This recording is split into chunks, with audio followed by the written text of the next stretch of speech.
Hindi na talaga kami natapos-tapos dito sa pinapractice naming sayaw. Dahil dalawa na nga lang kami, hindi pa kami magkasundo. Niwanan na rin kasi kami ng koryo namin at 2 araw lang naman din kaming tinuruan. Problema, nagkanda leche-leche at nagkanda iba-iba na ang step. Kaya naman kahit alas 11 ng gabi, nagtatalo kaming dalawa dito sa balcony. Abay, iba ang step na natatandaan ko. Iba ang step na ginagawa din ni Bebo. Naksyuta!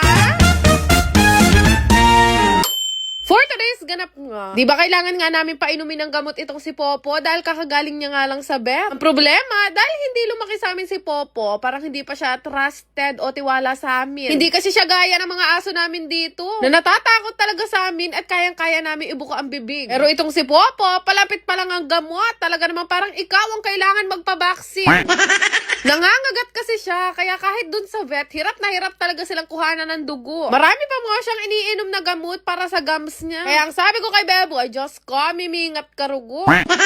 Pagkatapos nga nun, naligo lang din ako at nag-aya na ako ng hapunan sa kanila. Halos 1 week na puro isda ang ulam namin. Kaya naman bukas, pwede na kami magluto ng menudo. Wala naman kaming ginawa ngayong araw. Yun lang talaga ang errands namin. Fast forward kinabukasan, paggising ko antimano, syempre maghihilamos na ako. Wala naman akong ibang pang-maintain kung hindi itong SNJ Botox Facial Wash. Sobrang ganda nito at lagi nagkakaubusan nga daw sa market. May pa-tightening effect siya at nakaka-fresh siya ng mukha after nyo gamitin. Hindi din siya drying at hindi kayo magbabakbak dito. So kapag gusto nyo, ilalagay ko na lang din yung link kung saan kayo makakabili. Tapos kung maghilamos, hindi na ako naligo pero ang sabi sa akin ni Bebo, sumaglit lang nga daw kami dun sa may paggagawan namin ng sticker para sa kasal. Pero napakainit talaga ngayon. Bukod sa balot na balot ako, hindi ko pwedeng makalimutan na kapag lumalabas ako, kailangan talaga naka-sunscreen. Sobrang importante niyan. Kaya dapat makahanap kayo ng sunscreen na kahit mainit ang panahon, hindi kayo magpapawis at maglalagkit. Gaya nitong sunscreen ng Beauty Love. Bukod sa wala sang white cast, hindi kayo maglilibag-libag dito. At ang kinaganda pa niya, nakaka-fresh siya ng balat. Na kapag in-apply nyo, meron na siyang pa-powdery finish. Alam nyo ba, yun lang kabod ang inutos ko kay Bebo, yung sticker na yun. O tanak shoota, hindi pa pala niya nagawa. Ako pa pala ang gagawa, kamate.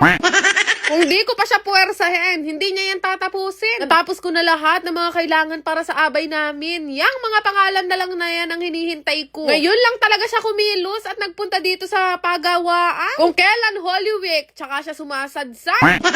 Ito nga kami nagpunta sa may Jazz Ad. Sikat na sikat to na pagawaan dito sa Baliwag, Bulacan. Hindi naman din ganun karamihan yung mga papagawa namin, pero sobrang kahirapan.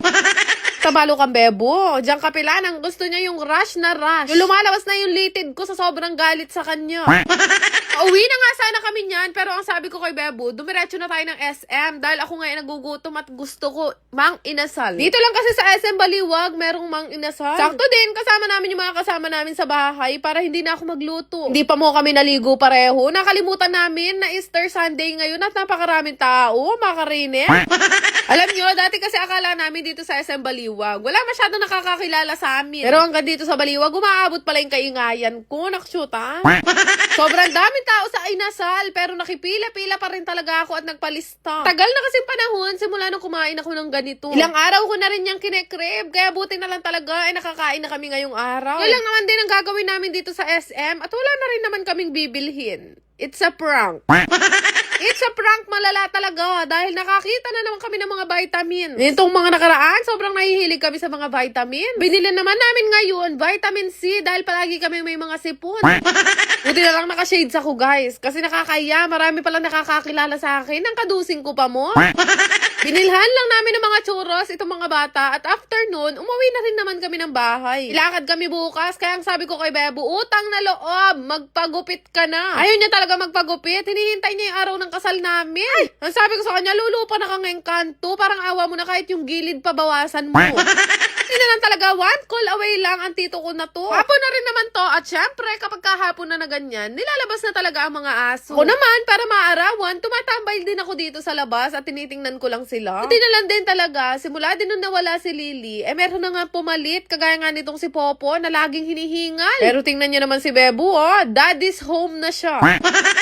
Kagabihan nga, ang sabi ko kay Bebo, dapat araw-araw nagpa-practice tayo ng sayaw dahil mapangalinguan ako. Hindi naman siya mahirap agkatin kasi bagyaburi din niya yung nagsasayaw na ganyan dahil dati dancer yan. Parang ayaw maniwala ng mga aso namin na dancer kami pareho. Tuwing nagpa-practice kami sa balcony, guys, sila talaga ang mga hurado namin. Sabi ko kay Bebo, kailangan talaga makakabisado namin ng sayaw. Sobrang makakalimutin ko kasi, guys, kaya dapat araw-araw nagpa-practice kami hanggang sa maikasal kami. Nakakalibre tuloy ng panood ang mga kapitbahay namin sa amin. O basta sumapit na ang alas 10 ng gabi, nandito na kami sa balcony nagsasasayaw. Pero kung umabot ka hanggang dito sa video na to, alam ko namang ito ang hinihintay mo. Yes, malapit na namin i-announce ang mananalo ng iPhone. Yun nga lang, pipili lang kami sa mga nakashare sa vlog ko at i-comment ang buong pangalan at kung anong oras tong napanood. Iligo na sana ako pero naisipan ko pang mag-apply nitong bleaching cream ng Shaha Beauty. Inusulit ko na talaga ang pagpapaputi at pagpapapress. Kaya naman lahat ng mga pwede kong inumin para pumuti lang ako at gamitin. Ginagamit at ginagawa ko talaga. Sa isang linggo, 3 beses na ako nag-a-apply o gumagamit itong bleaching cream nila. Fairness, guys, sobrang ganda niya. Nawala talaga yung mga kibal-kibal at mga dead skin ko dahil nakakalambot din siya ng katawan. Hindi siya drying at never din ako nangati dito sa bleaching cream nila. Alam nyo, dapat mag-stock sila ng marami nito kasi laging sold out. Pero ayun nga lang, pagbalik ko dito sa kwarto namin. Ay Diyos ko, wala na rugo akong mapwestuhan. Occupied na rugo sila ng mga alaga namin. O non ko rugo matudtod. Naksyuta. Lang naman, salamat! Yes, totoo ang chismis na mamimigay ako ng brand new iPhone. Dali lang naman manalo ng iPhone sa akin. Basta lagi ka nakashare sa video na to at sumusunod ka kung anong nakalagay sa comment section ko. Kaya kung gusto mong manalo, i-check mo ang comment section. Maraming nagkalat na mga nang-i-scam ngayon at ginagamit ang mukha ko kagaya nito. Once mag-comment kayo sa akin, ilalike nila yan para mag-notif itong congratulation at magmukhang nanalo kayo sa akin. Sinadya niya na maging pangalan niya ay congratulation at gamitin ang mukha ko. Pero uulitin ko, wala akong kahit anong link na ipapapindot sa inyo at wala akong Telegram. Itong account ko lang na to ang magpo-post kung sino ang mananalo, kaya ingat sa mga scammer. Naksyuta!